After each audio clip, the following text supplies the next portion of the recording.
Diasco Foot, miroir du football de la diaspora congolaise.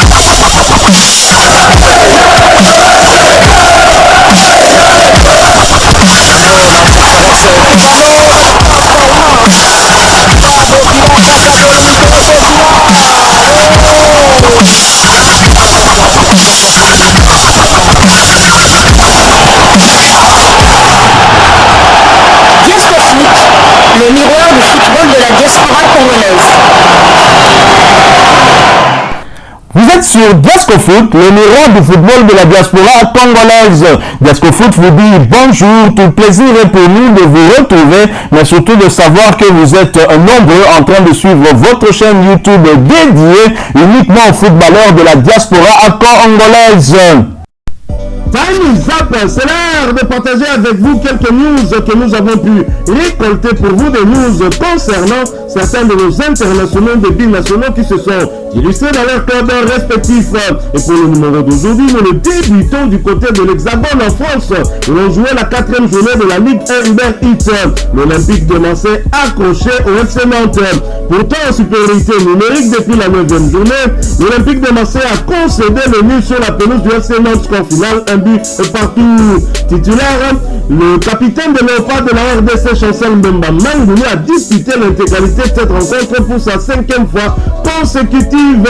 Chancel Mbemba a profité de ce match pour porter à 523 minutes son temps de jeu sur les 609 minutes possibles. L'international congolais a participé à tous les 6 matchs avec son club avec à la clé un but inscrit. De l'autre côté, Samuel Moutouchani a débuté le match sur le banc. Il a néanmoins fait sa montée en jouant à la 87e minute de jeu, portant ainsi à 144 minutes son temps de jeu sur les 389 minutes possibles. L'international congolais a participé à tous les 4 matchs avec son équipe. Et Marseille, après ce match nul à l'extérieur, occupe la première place du championnat avec 2 victoires, 2 nuls et 0 défaites. 7 buts ont été inscrits contre 4 encaissés, alors que Nantes est 15e du même championnat avec 0 victoire, 2 nuls et 2 défaites. 5 buts inscrits contre 8 encaissés. Les deux équipes jouaient là leur dernier match avant la trêve internationale. Mais dans l'entretemps, le tirage de l'Europa League a eu lieu et Chancel Mbemba et son équipe, l'Olympique de Marseille, connaissent donc leurs adversaires dans la phase de groupe. Ils vont évoluer dans le groupe B en compagnie de l'Ajax d'Amsterdam, Brighton Albion d'Angleterre, l'AEK Athènes de la Grèce. La compétition va débuter après la trêve internationale à partir du 21 septembre prochain. Alors, dites-vous en commentaire, bien évidemment, selon vous, ce tirage est-il favorable à l'Olympique de Marseille de Chancel Mbemba, quand on sait que Marseille a débuté un peu cette saison toujours en balbutiant, éliminé de la Champions League par Panathinaikos de la Grèce, qui a lui-même été éliminé par Braga du Portugal de Simon Banza. Est-ce que face à des adversaires, un groupe qui est plutôt relevé avec l'Ajax Amsterdam, Brighton Albion d'Angleterre ainsi que l'AEK Athènes, un autre club de la Grèce, alors dites-nous si, selon vous, l'Olympique de Marseille a toutes ses chances dans ce groupe B. Alors je l'ai dit, pour le prochain rendez-vous, place désormais à la sélection pour nos deux internationaux pour le compte du match de la 6e et dernière journée des éliminatoires de la CAN Côte d'Ivoire 2023. La République démocratique du Congo accueillera le Soudan le samedi 9 septembre 2023 sous le coup de 17h de Kinshasa. Nous restons en France, mais nous quittons la Ligue 1. Nous allons cette fois du côté de la Ligue 2 où à Amiens, une distinction pour notre international congolais Gaël Kakuta. Auteur d'un bon début de saison, l'international congolais Gaël Kakuta a été élu meilleur joueur du mois d'août par les supporters d'Amiens SC. Le meneur de jeu congolais a obtenu 54,5% à l'issue du vote. Félicitations Gaël Kakuta qui est en feu depuis le début de la saison et qui bien évidemment se retrouve dans la liste des 27 convoqués de Sébastien Desabre pour le match de la 6e et dernière journée contre les Hérodis du Nil soudanais le 9 septembre prochain. Nous restons toujours en Ligue 2 française cette fois pour parler mercato. En effet, l'international congolais non convoqué par Sébastien Desabre a signé officiellement avec Valenciennes et le club a d'ailleurs confirmé l'information informations sur sa page Facebook officielle en publiant ceci.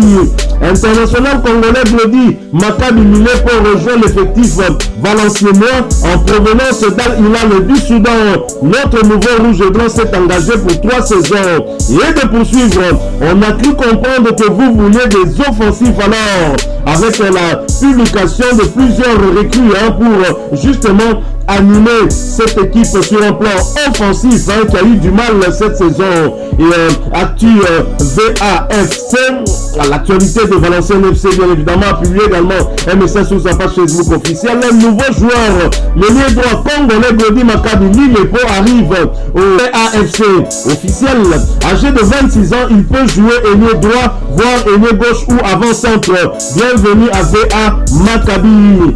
Voilà donc, et après 4 journées, Valenciennes occupe la 17e place avec 4 points, dont une victoire, un nul et 2 défaites. Un bilan négatif en ce début de saison. Voilà pourquoi Milé a été recruté justement pour permettre à cette équipe de retrouver des couleurs. J'espère qu'il va très vite s'adapter, que ça va aller. Milé un joueur qui a des qualités offensives indiscutables, qui n'a pas été sélectionné par Sébastien Desabre justement parce qu'il n'avait pas encore trouvé de club. Maintenant que c'est fait, peut-être qu'à la prochaine échéance, au prochain rassemblement, il se retrouvera dans la liste des convoqués de Desabre. Alors, nous poursuivons avec ces quelques informations qu'on a récoltées pour vous. On quitte la France, nous allons cette fois du côté de UK en Angleterre pour parler League Cup, la coupe de la Ligue anglaise où les Léopards, Yohan Wissa et Kenny Ridor-Kompandou connaissent leur adversaire. Qualifiés pour le 3e tour de la coupe de la Ligue anglaise, Brentford et Luton Town vont affronter respectivement Arsenal et Exeter City. Et toujours en Angleterre, cette fois pour le compte de la première Ligue anglaise, championnat anglais de première division, pour le compte de cette 3e journée. 3e défaite de suite pour Luton Town qui a été battu à domicile par West Ham sur le score d'un but contre 2. L'international congolais convoqué par Sébastien Desabre, Kenny Ridor-Kompandou, n'a pas débuté ce match. Il a néanmoins fait sa montée en jeu à la 71e minute. Kenny Ridor-Kompandou a donc profité de ses temps de jeu pour porter à 228 minutes son temps de jeu sur les 386 minutes possibles. L'international congolais a tout de même participé à tous les 4 matchs avec son club.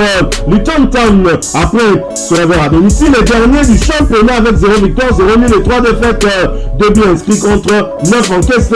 Les Hatters vont se déplacer à Fulham après la trêve internationale, mais en attendant, place à la sélection pour l'international congolais Kenny Ridor-Kompandou. Et le rendez-vous c'est le 9 septembre prochain pour la 6e et dernière journée des éliminatoires de la CAN Côte d'Ivoire 2023 et la réception du Soudan ici à Kinshasa au stade des Martyrs. Ce match va se jouer sur le coup de 17h heure de Kinshasa.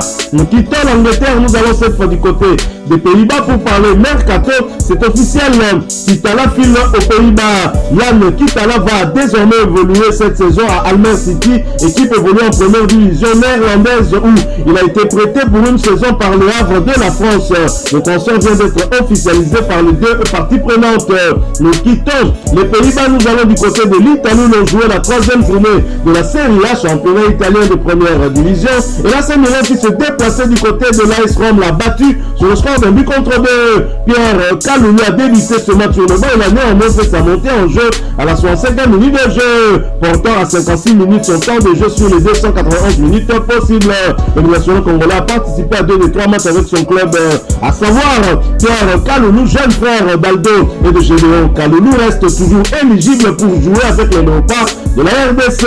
Son équipe, après cette belle victoire à l'extérieur, occupe la 6e place de Série A avec 3 victoires, 0 nul et 0 défaite.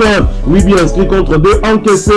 Prochain rendez-vous pour le Milan, ce sera le compte de la 4e journée du même championnat et le déplacement sur le terrain de l'Inter de Milan dans un derby milanais le samedi 16 septembre 2023 sous le coup de 17h heure de Kinshasa. Nous quittons l'Italie, nous allons du côté de la Suisse où l'on jouait la 6e journée de la Challenge League, championnat suisse de 2e division. Le FC Sion qui recevait le FC Baden a partagé le point score final, un but partout. Anthony Mossi est resté sur le banc pour sa 2e fois consécutive, voyant son temps de jeu stagner à 90 minutes sur les 659 minutes possibles. Le Congolais n'a disputé qu'un match sur les 7 possibles avec son club. Il a tout de même réalisé un clean sheet lors de sa titularisation. FC Baden est dernier du championnat avec 0 victoire, 2 nuls et 4 défaites. 4 buts inscrits contre 17 encaissés. Les prochains rendez-vous pour Anthony Mossé, son club, ce sera pour le compte du deuxième tour de la Coupe de Suisse et le déplacement sur le terrain du SC Ecriens. Ce match est prévu pour le samedi 16 septembre 2023 sur le coup de 16h30 heure de Kinshasa. Nous restons en Suisse pour la deuxième division. Neuchâtel Xamax qui recevait la CBL Inzona a partagé le point également. Son final, un but partout. Titulaire, Fabrice Ntakala, l'international congolais, a disputé l'intégralité de cette rencontre pour sa 6e fois consécutive. A noter qu'il s'agissait de sa 7e titularisation consécutive également. Fabrice Ntakala a porté à 644 minutes son temps de jeu sur les 664 minutes possibles.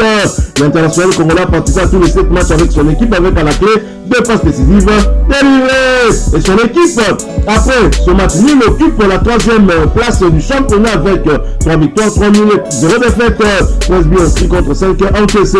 Le prochain rendez-vous pour Neuchâtel Xamax, ce sera pour le compte du deuxième tour de la Coupe de Suisse et la réception de Young Boys de Berne de l'autre international congolais, mais chaque année. Ce match est prévu pour le vendredi 15 septembre 2023 sur le coup de 18h30 heure de Kinshasa. Nous quittons la Suisse, nous allons du côté de l'Allemagne pour parler mercato. Jafet Tanganga est prêté jusqu'à la fin de la saison du côté d'Augsbourg en Bundesliga. A noter que le club allemand a une obligation d'achat à l'issue de ce prêt qui serait de l'ordre de 6 millions d'euros. Bonne chance à Jafet Tanganga pour ce nouveau défi, espérons qu'il va donc très vite s'adapter, qu'il va faire une très bonne saison. Nous quittons l'Allemagne, nous allons du côté de la Turquie pour parler également mercato. Landry Dimata a signé pour les 3 prochaines saisons du côté de Samsunspor, un club évoluant en Super League turque, championnat turc de première division. Il rejoint donc des Congolais qui sont déjà dans ce club, notamment l'international congolais Gaëtan Laura Luamba, non convoqué pour la prochaine échéance de Léopard le 9 septembre prochain, et également Marc Bola aussi. Nous quittons la Turquie, nous allons du côté des Émirats Arabes Unis. Nous avons joué le premier tour aller de la Coupe de la Ligue des Émirats Arabes Unis. Al-Wassel qui recevait Atta l'a étrié sur le score de 7-0. Titulaire, Aaron Thibault a disputé l'intégralité de ce match portant à 159 minutes son temps de jeu sur les 295 minutes possibles. L'international congolais a participé à 2 des 3 matchs avec son club. Prochain rendez-vous pour Atta et Aaron Thibault. Là, ce sera pour le compte du premier tour retour de la Coupe de la Ligue des Émirats Arabes Unis et la réception d'Al-Wassel pour le match retour prévu le vendredi 15 septembre 2023 après la trêve internationale sur le coup de 14h30 heure de Kinshasa. Restons aux Émirats Arabes Unis, toujours pour le compte de la même compétition. Banias qui recevait Al Jazeera a fait jeu égal, le score final début partout. Niskens Kebano titulaire a été remplacé à la 72e minute de jeu. Il s'agissait de sa 3e titularisation consécutive. Il a profité de cette titularisation pour porter à 271 minutes son temps de jeu sur les 298 minutes possibles. L'international congolais a participé à tous les 3 matchs avec son club. Prochain rendez-vous pour Al Jazeera et Niskens Kebano, ce sera pour le compte du match retour de ce premier tour de la Coupe de la Ligue des Émirats Arabes Unis et la réception du même adversaire. Ce match est prévu pour le vendredi 15 septembre 2023 sur le coup de 17h heure de Kinshasa. Nous quittons les Émirats Arabes Unis, nous revenons sur le continent où nous allons du côté de l'Égypte. Le cyborg de congolais Fiston Maël Kalala en fait avec son nouveau club Pyramide FC. Pour sa première titularisation avec son tout nouveau club, Fiston Maël Kalala fait parler son talent. L'attaquant international congolais du reste convoqué par Sébastien Desabre pour le match de la 6e et dernière journée contre les Crocodiles du Soudanais s'est offert un triplé lors de la rencontre amicale qui mettait aux prises Pyramide FC à Versailles le jeudi dernier en Turquie. Devant leur adversaire du jour, les héritiers des Pharaons se sont lourdement imposés sur le score 0 but contre 7. Des débuts parfaits pour l'ancien attaquant de Young Africans de l'Ice Vita Club qui a été décisif lors du récent match en délivrant une passe décisive. Le 209 de Pyramide FC promet une étincelante saison en 2023-2024 avec le club égyptien qui l'a rejoint cet été. Pyramide FC a fini 2e du championnat et va disputer la Ligue des Champions cette saison et le prochain rendez-vous c'est déjà contre le club rwandais d'APR du Rwanda. Voilà, nous sommes arrivés à la fin de ce sujet. Si vous l'avez aimé, n'hésitez pas à nous laisser un maximum de j'aime. N'hésitez pas non plus à partager avec nous votre opinion. Si vous en avez une par rapport au sujet que nous venons de vous proposer, laissez-la nous à travers un commentaire. Abonnez-vous si vous êtes nouveau ou ancien, que vous ne vous êtes pas encore abonné sur cette chaîne DiascoFoot, parce que nous sommes le miroir du football de la diaspora congolaise. Et n'oubliez pas qu'en vous abonnant apparaîtra une petite cloche de notification. Cliquez dessus pour ne plus rien manquer des prochaines vidéos que nous allons vous proposer. Encore une fois, merci à vous, avec espoir de vous retrouver très bientôt avec un autre sujet d'actualité. En attendant, portez-vous bien et DiascoFoot vous dit au revoir.